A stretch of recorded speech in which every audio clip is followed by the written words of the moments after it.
నమస్తే.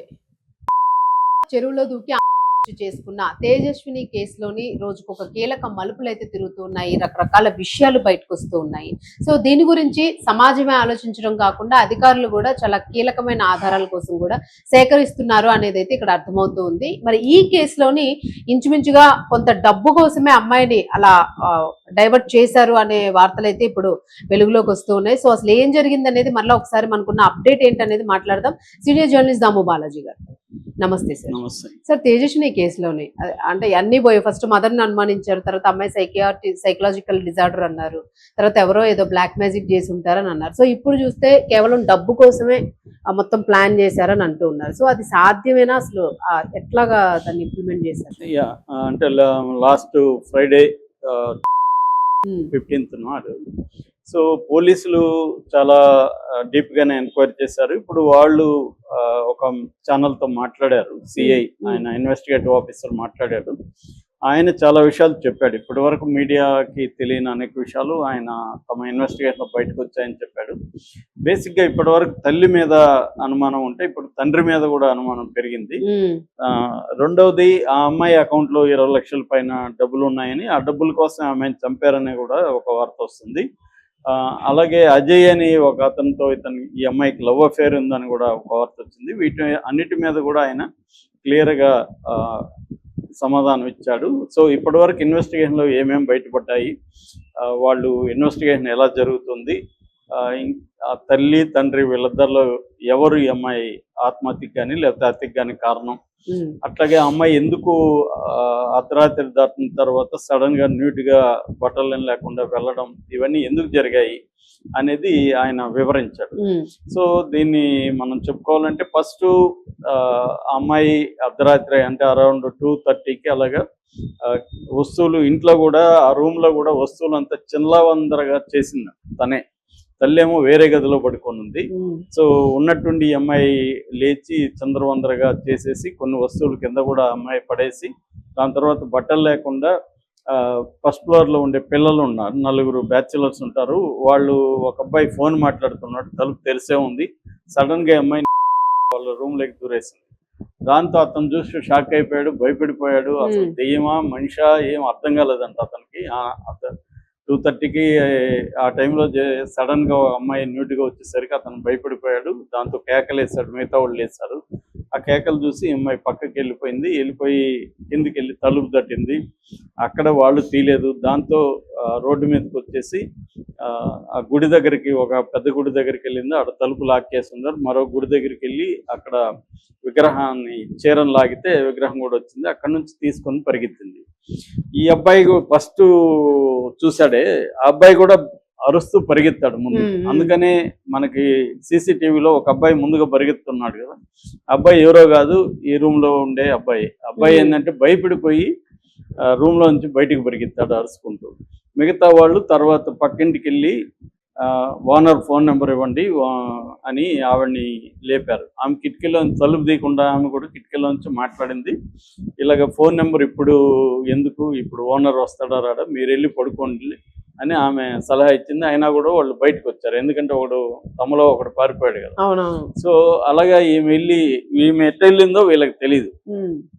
ఈమె పరిగెత్తి వెళ్ళిపోయింది. వీళ్ళు ఏమనుకున్నారంటే ఆమె ఏదో సూసైడ్ అని కానీ చనిపోతుందని కానీ వాళ్ళు అనుకోలేదు.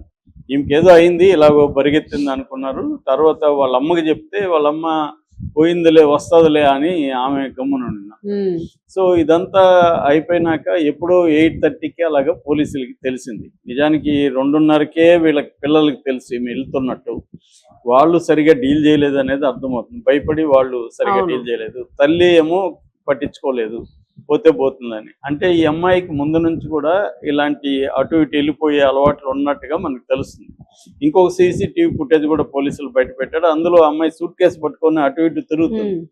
ఎక్కడికంటే అమ్మాయి ఇల్లు మర్చిపోయిందంట. సో ఆటో వాళ్ళని అడుగుతుంది, ఎవరు దారిని పోయేవాడిని మాట్లాడిస్తుంది, ఇవన్నీ చేస్తుంది. అంటే అమ్మాయి మతిస్థిమితం అనేది లేకుండా చాలా రోజుల నుంచి ఇలాగా బిహేవ్ చేస్తుంది. తల్లి దాన్ని మరి అడ్రస్ చేయడంలో ఆమెకు కూడా ఇబ్బందులు ఉన్నాయి. ఎందుకంటే అసలు మొత్తంగా వీళ్ళ బ్రోకన్ ఫ్యామిలీ అండి. వీళ్ళ అమ్మా నాన్నకి మధ్య గొడవలు. అవును. సో ఆ ఎఫెక్ట్ అంతా ఈ అమ్మాయి పడింది. యాక్చువల్గా ఈ అమ్మాయి చాలా ఇంటెలిజెంట్ అని చెప్తున్నాడు సిఐ. ఎంఐటీలో కూడా మంచి ర్యాంక్ వచ్చింది. దాని తర్వాత ఈ ఈ మంచి 2 లక్షల పైన శాలరీ వచ్చేదని చెప్తున్నాడు.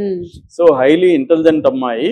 బ్యాంక్లో కూడా ఒక 20 లక్షల పైన ఉంది. దీనికంతా ఇప్పుడు రెంట్కి దాదాపు 1 lakh ఇవన్నీ కూడా ఆ అమ్మాయి అకౌంట్ నుంచి పే చేస్తుంది. తల్లి దగ్గర ఒక పైసా లేదు. యాక్చువల్గా తండ్రితో గొడవ పడ్డారు. ఈ అమ్మాయి ఏంటంటే బెంగళూరులో జాబ్ చేసేది. అక్కడ ప్రెజర్ని తట్టుకోలేక 6 months బ్యాక్ రిజైన్ చేసింది. దాని తర్వాత వైజాగ్ వచ్చేసింది. వాళ్ళు వైజాగ్లో ఉంటారు ఎప్పటి నుంచో. యాక్చువల్గా విజయనగరం దగ్గర పల్లె. ఇతను వీళ్ళ నాన్న స్టీల్ ప్లాంట్లో రిటైర్డ్ పనిచేసి రిటైర్డ్ వైజాగ్లో ఉంటారు. సో వీళ్ళిద్దరి మధ్య గొడవలు ఉన్నాయి, భార్యాభర్త మధ్య. ఆ గొడవల వల్ల వీళ్ళిద్దరు కూతుర్ని కూడా అతను పట్టించుకోవడం మానేశాడు. సో తల్లి విధి లేక తల్లి బాధ్యత తీసుకొని అమ్మాయిని తీసుకొని హైదరాబాద్ వచ్చింది. వీళ్ళు ఎయిర్బిఎన్బిలో యాప్లో చూసి ఇల్లు బుక్ చేసుకున్నారు. వీళ్ళకి ఇక్కడ ఎవరు పరిచయాలు లేవు. అంటే హైదరాబాద్లో ట్రై చేద్దామని ఈ అమ్మాయికి ఇవన్నీ ఐడియా ఉంది, యాప్లో ఐడియా. ఆ యాప్లో చూస్తే ఇక్కడ ఏదో ఇల్లు ఉందంటే ఇక్కడ దొరికింది. సో ఇక్కడికి వచ్చి ఉంటున్నారు. ఇప్పుడు మళ్ళీ మియాపూర్ వైపు వెళ్ళిపోదామని మళ్ళీ యాప్లు ఎదుగుతున్నారు. సో దాదాపు 2 నెలలుగా ఇక్కడ 55 రోజులుగా ఇక్కడ ఉంటున్నారు అనమాట. సో ఇక్కడికి వచ్చినాక కూడా అమ్మాయికి మైండ్ సరిగా లేదు. అందుకని ఒక అస్ట్రాలజర్ని రెగ్యులర్గా వెళ్ళి కలుస్తున్నారంట వీళ్ళు. సో నిజానికి సైకాలజిస్ట్ని కలిసి కొంత ట్రీట్మెంట్ తీసుకుండాలి. తీసుకున్నంత మాత్రం బాగైపోతుందని చెప్పలేం, కానీ దట్ ఇస్ ద ప్రాసెస్. వీళ్ళు జనరల్గానే చాలామంది మనోళ్ళు సైకాలజిస్టుల దగ్గర పోయే బదులు అస్ట్రాలజీ వాళ్ళ దగ్గర పోతుంటారు. వాళ్ళకి తెలిసింది ఏదో చెప్తుంటారు. అంటే ప్రాబ్లమ్ని అడ్రస్ చేయడం, ప్రాబ్లం ఒక కారణాలని ఐడెంటిఫై చేయడం అనేది వాళ్ళు చేయలేరు. వాళ్ళు ఏంటంటే సంబంధం లేని ఏదో గ్రహాల గతులు అవి చూసి చెప్తుంటారు. అలాగా వాళ్ళ తల్లికి కూడా ఫిట్స్ ఉన్నాయంట. అంటే ఇక్కడ ఇంట్లోనే ఏదో ప్రాబ్లమ్స్ ఉన్నాయి, జెనెటికల్ గానే వీళ్ళకి ఇష్యూస్ ఉన్నట్టుగా మనకి ఆ పోలీస్ ఆయన చెప్తా ఉన్నాడు. తల్లి కూడా అంత బాగాలేదని చెప్తున్నాడు. ఆమెను కూడా విచారించాము. ఆమె ఏమనుకున్నదంటే ఇట్లాగే వెళ్తుంది కదా, వెళ్ళిందిలే వస్తుందిలే అనుకున్నాం తప్ప ఆమె. అందుకని వేరే వాళ్ళు కూడా మార్నింగ్ శవాన్ని చూసిన అక్కడ పశువులు మేపే అతను శవాన్ని చూశాడు. చూసినాక జనాలకి చెప్పి తర్వాత అక్కడ గుడి క్లీన్ చేసి అతను వచ్చాడు మల్లయ్య అని. ఆయన చీర లేకపోవడం అవన్నీ చూసినాక సీసీటీవీ ఫుటేజ్ చూశారు. ఇవన్నీ అయినాక తల్లిని కలిశారు చుట్టుపక్కల వాళ్ళు. ఆమె లైట్ తీసుకొని వీళ్ళనే తిట్టిందంట, వస్తుందిలే మీకెందుకు మీరు వెళ్ళండి. సో అప్పటికి అక్కడ ఉన్న వాళ్ళకి చనిపోయిందని తెలియదు. ఓన్లీ సీసీటీవీ ఫుటేజ్లో నీట్గా పరిగెత్తేది మాత్రం చూశారు.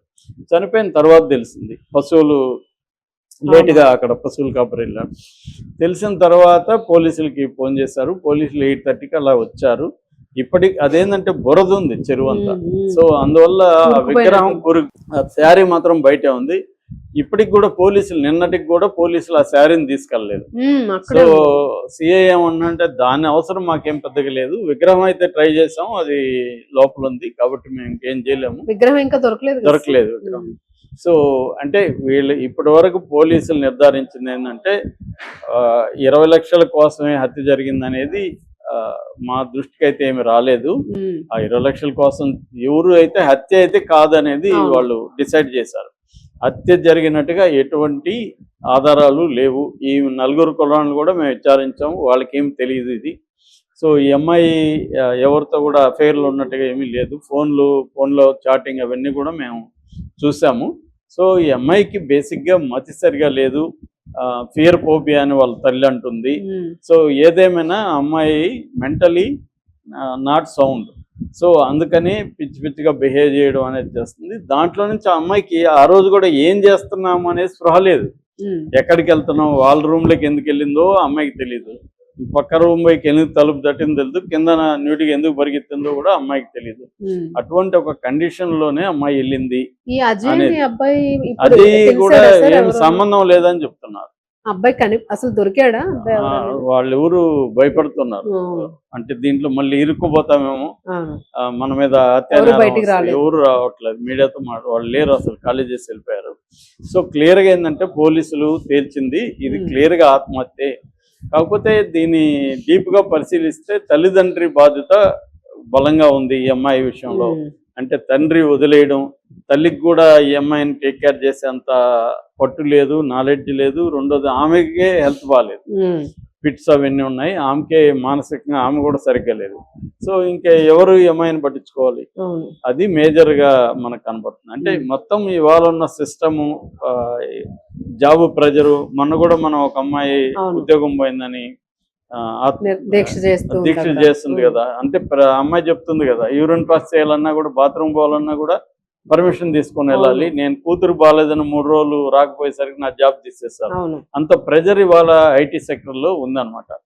అదంతా ఇండివిజువల్స్ మీద పడుతుంది. ఇండివిజువల్స్ సపోర్ట్ సిస్టమ్ లేకపోతే ఫ్యామిలీ నుంచి